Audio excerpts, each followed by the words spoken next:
திரும்பாமல் போகணும்னு இருந்துச்சுன்னா அதை ஒரு காரணம் காட்டி அங்கே வேறு சில பதட்டமான சுச்சுவேஷன்ஸ், வேறு சில சம்பாவிதங்கள் அந்த மாதிரி எதுவும் நடந்துடக்கூடாதுன்றதுக்காக தான் நாங்கள் அவாய்ட் பண்ணோம். இந்த நேரத்தில் சொந்தங்களை இழந்து தவிக்கிற அத்தனை குடும்பங்களுக்கும் என்னுடைய ஆழ்ந்த இரங்கலை தெரிவிச்சுக்கிறேன். எனக்கு தெரியும், என்ன சொன்னாலும் இது ஈடையாகாதுன்னு எனக்கு தெரியும். ஹாஸ்பிட்டலில் ட்ரீட் பண்ணிகிட்ருக்கிற எல்லாருமே சீக்கிரமாக க்யூர் ஆகி வரணுன்றதை இந்த நேரத்தில் நான் வேண்டிக்கிறேன்.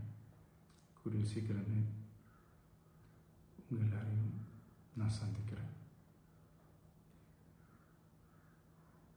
இந்த நேரத்தில் எங்களுடைய வலிகளை, எங்களுடைய நிலைமையை புரிஞ்சுக்கிட்டு எங்களுக்காக பேசின அரசியல் கட்சிகளை சார்ந்த நண்பர்கள், தலைவர்கள் அனைவருக்கும் என்னுடைய நன்றியை தெரிவிச்சுக்கிறேன்.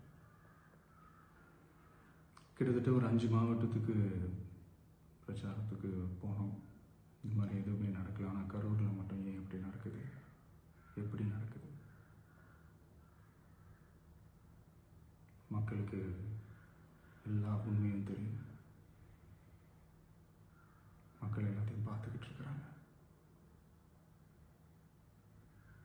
கரூரை சேர்ந்த அந்த மக்கள் அந்த உண்மையெல்லாம் வெளியில் சொல்லும்போது எனக்கு கடவுளே நேரில் வந்து இறங்கி அந்த உண்மைகள்லாம் சொல்கிற மாதிரி எனக்கு தோணுச்சு. சீக்கிரமே எல்லா உண்மைகளும் வெளியில் வரும்.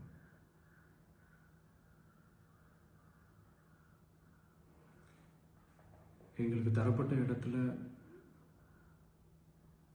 நாங்கள் போய் அந்த ஸ்பாட்டில் நின்று நாங்கள்